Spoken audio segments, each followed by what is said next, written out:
मां कौशला सुनी सबके चरणों में मैं श्रद्धा सुमन अर्पित करता हूं। सबसे पहले मैं भुवनेश्वर के लोगों का, उड़ीसा की जनता का बहुत ही आदरपूर्वक धन्यवाद करता हूं। एयरपोर्ट से लेकर यहां रैली स्थल तक पहुंचने के दौरान जिस तरह जन सैलाब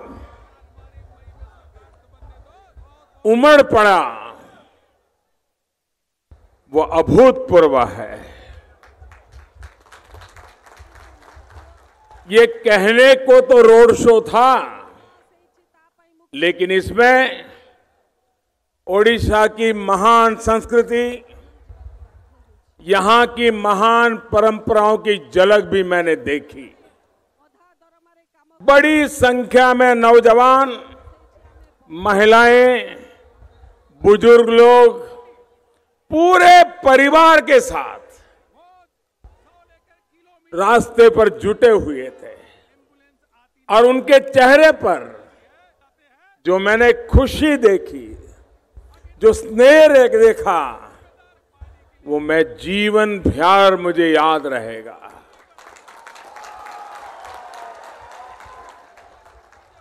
इस अपार स्नेह के लिए, ये अनमोल आशीर्वाद के लिए, ये चिरस्मरणीय अवसर के लिए मैं फिर एक बार भगवान जगन्नाथ जी की धरती को प्रणाम करता हूं और यहां के नागरिकों को नमन करता हूं। साथियों, ये वीर भूमि रही है, ये विद्वानों की भूमि रही है। ये भूमि शस्त्र की भी ताकत दिखा सकती है और शास्त्र की भी ताकत दिखा सकती है। पाइका क्रांति के कमांडर बख्शी जगबंधु जी सहित सभी क्रांतिवीरों को मैं आदरपूर्वक नमन करता हूं। आज यहां पर जगतसिंहपुर, पुरी, वहां से भी भारी संख्या में आप हम सबको आशीर्वाद देने के लिए पहुंचे हैं। आप सभी का भी मैं बहुत बहुत अभिनंदन करता हूं, धन्यवाद करता हूं। भाई और बहनों, आज ओडिशा में मेरी ये दूसरी जनसभा है। ओडिशा के लोगों के मन में जो मुझे दिख रहा है, ऐसा लगता है कि यहां के लोगों ने ठान लिया है कि अब वो राज्य में भारतीय जनता पार्टी की सरकार बना के रहेंगे। और केंद्र सरकार में बीजेपी को अभूतपूर्व समर्थन देकर के ओडिशा के विकास में कमल छाप डबल इंजन लगाना चाहते हैं। एक कमल छाप इंजन दिल्ली का और दूसरा कमल छाप इंजन भुवनेश्वर का। कुछ लोगों को विकास के इस डबल इंजन से बहुत दिक्कत है।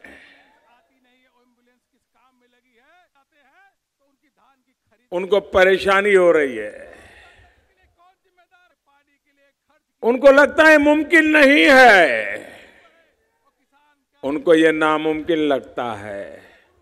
लेकिन मैं देख रहा हूं उड़ीसा वाले इस बार मुमकिन करके रहेंगे। अगर आप मुझे अनुमति दें तो मैं आपके दिल की आवाज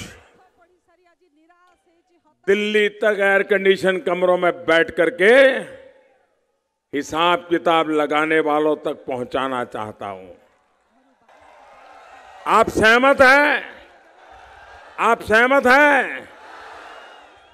आपको अगर ठीक लगे तो हां कहना है और ठीक ना लगे तो नहीं कहना है। बोलेंगे आप? मेरे एक एक सवाल का जवाब देंगे। अगर ठीक लगे तो और न लगे तो जयदेव मांगू छी डबल इंजन, मध्य भुवनेश्वर मांगू छी डबल इंजन, उत्तर भुवनेश्वर मांगू छी डबल इंजन, एकाम भुवनेश्वर मांगू छी डबल इंजन, जटनी मांगू छी डबल इंजन, खुर्दा बेगुनिया मांगू छी डबल इंजन, संपूर्ण ओडिशा मांगू छी। भाइयों बहनों, अब मुझे बताइए,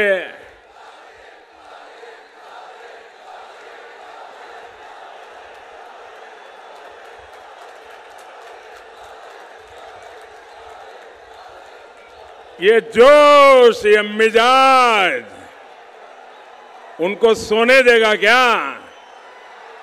परेशान करके रखेगा कि नहीं रखेगा?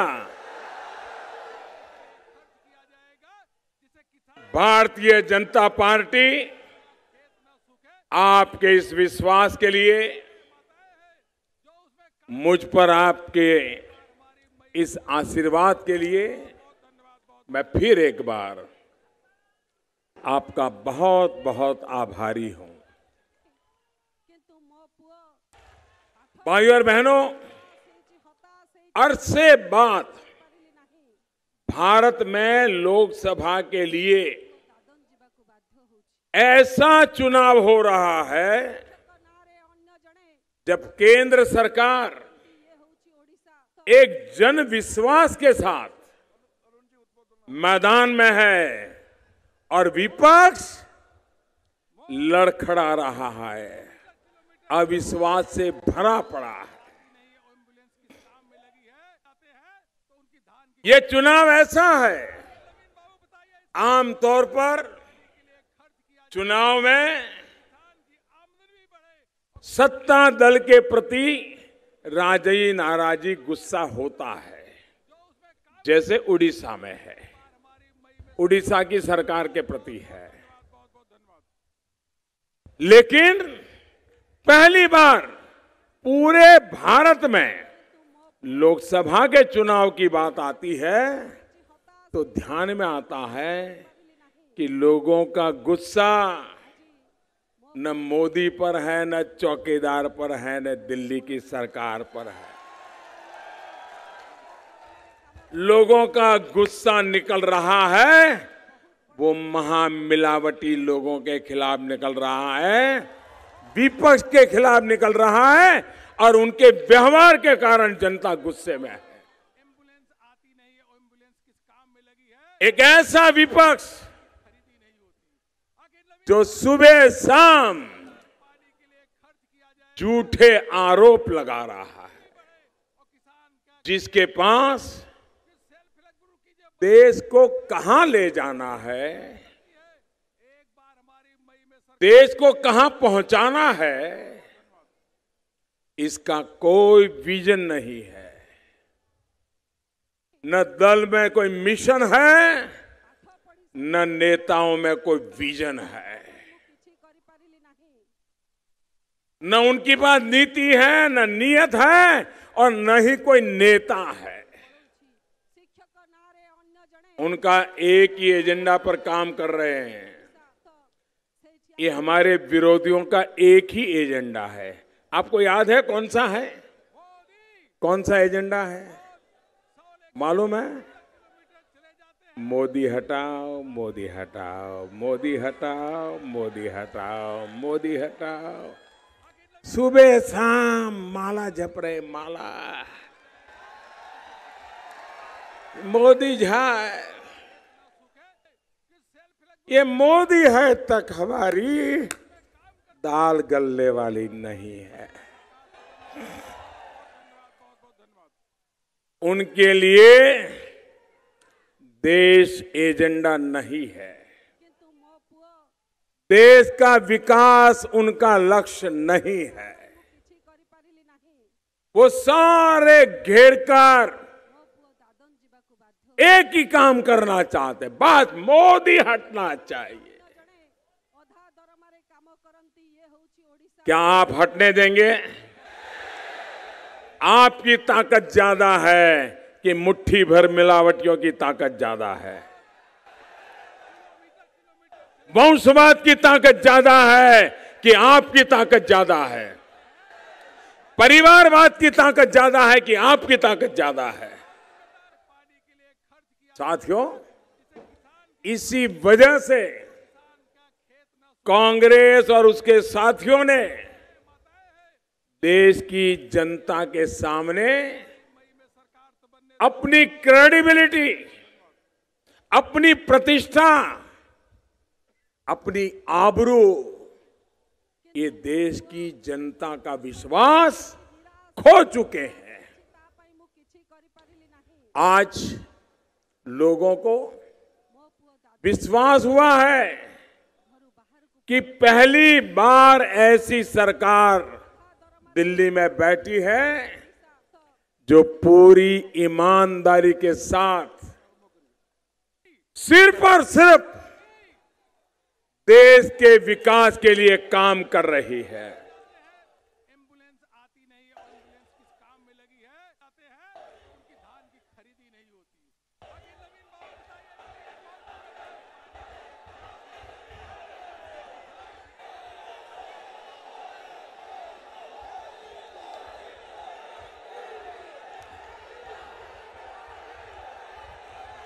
एक ऐसी सरकार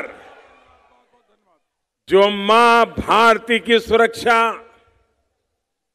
मां भारती की समृद्धि के साथ हमारी सांस्कृतिक धरोहर के प्रति भी उतनी ही समर्पित है।